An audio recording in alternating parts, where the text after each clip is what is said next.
Fala pessoal, tudo bem? Eu sou o professor Rafael Gotardi, sou da cidade de Governador Valadares, Minas Gerais, sou graduado em Administração e pós-graduado em MBA em Gestão Pública. Eu estarei ministrando o curso de Direito Administrativo Responsabilidade Civil do Estado. Então, antes de iniciarmos o conteúdo, eu peço que se inscreva no canal, curta o vídeo e ative o sininho para receber todas as notificações. Turma, vamos então finalizar aí o capítulo 5, né, com a teoria do risco administrativo e, posteriormente, as teorias complementares. Vejamos aí, no vasto panorama da responsabilidade civil do Estado, a teoria do risco administrativo, ela surge como uma abordagem que desafia as tradicionais noções de culpa e ilicitude.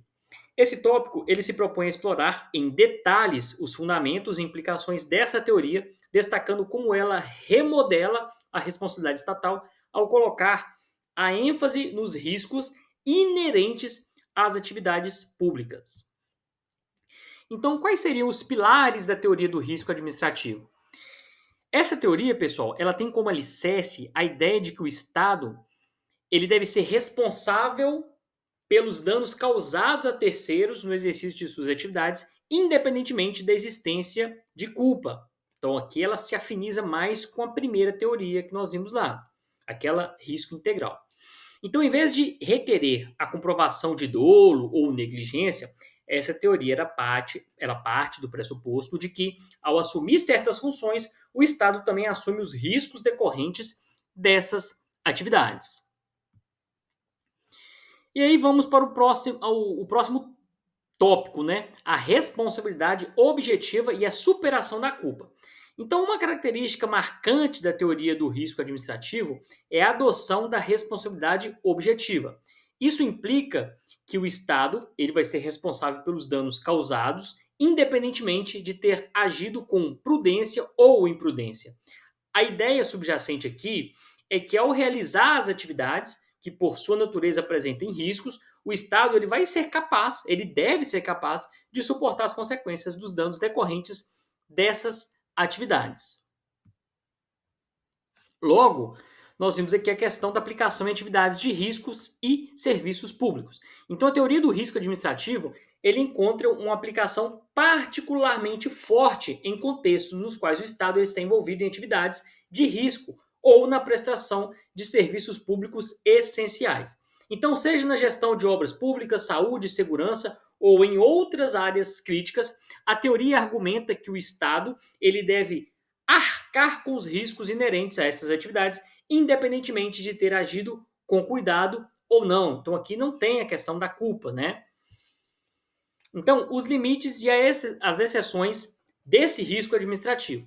Então, apesar de sua abrangência, né, essa teoria ela também não é absoluta. Certos sistemas jurídicos estabelecem alguns limites e exceções para a aplicação desta teoria.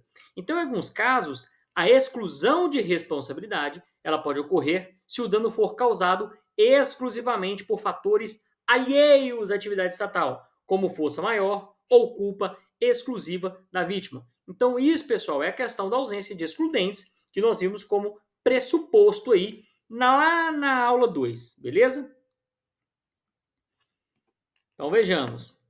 Desafio na delimitação dos riscos administrativos. Porque essa teoria até aqui, o que a gente percebeu? Que o Estado ele vai ser responsável em cima das atividades que ele atua. Então, qual que é o desafio aqui? O desafio é justamente a delimitação precisa dos riscos administrativos e a identificação de atividades que se enquadrem aí nessa teoria e podem ser aí tidos como esses desafios complexos para a gente delimitar essa questão dessa teoria. Então, em cima disso, nós temos que a jurisprudência, a doutrina, elas já desempenharam um papel importante para definir, né, os critérios que vão orientar a aplicação desta teoria. Então, mediante isso, nós percebemos que essa teoria, né, esse tópico aí, ele ressalta a influência significativa na teoria do risco administrativo na reconfiguração da responsabilidade do Estado.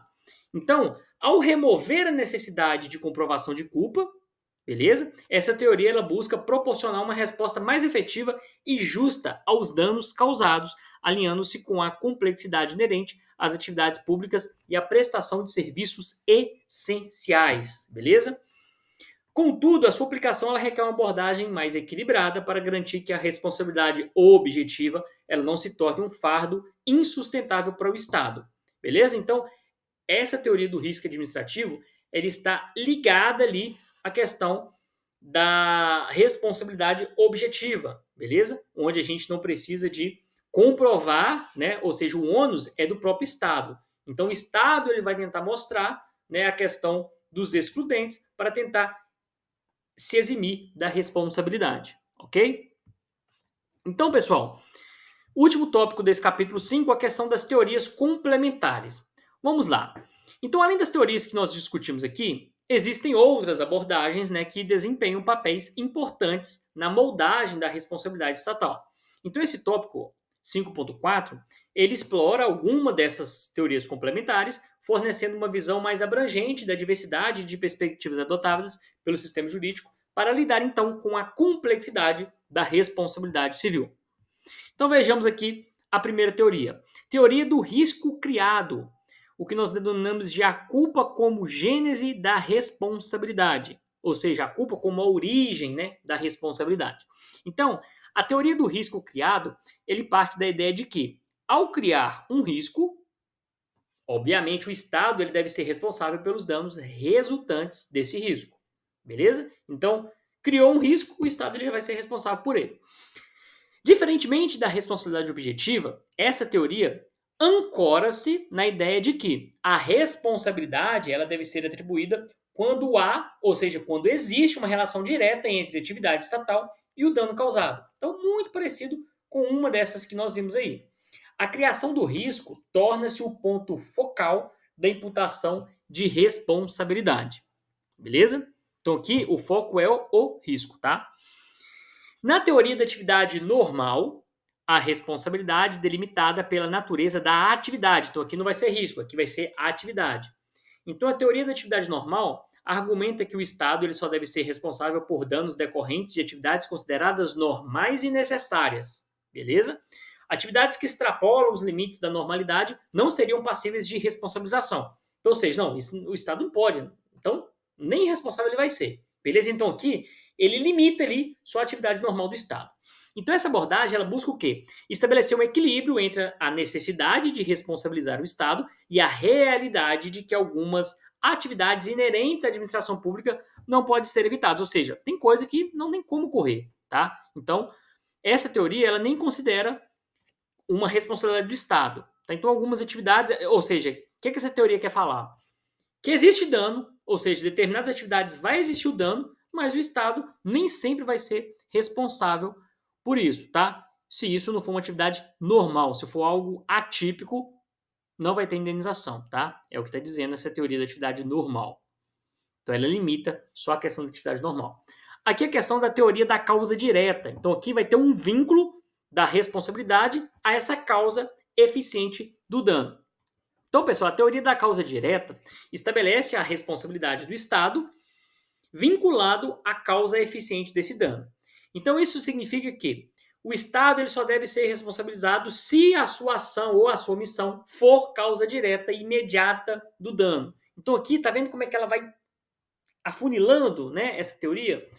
Então, essa abordagem ela busca evitar uma atribuição de responsabilidade em situações nas quais o Estado ele não exerceu um papel preponderante na ocorrência do dano, ou seja, ele não foi o principal, tá? Então, se não teve uma causa direta, o Estado ele não vai ser responsabilizado. Outro ponto é a teoria do risco administrativo, nós vimos, porém esse é limitado. Então, estabelece aqui fronteiras para a responsabilidade objetiva.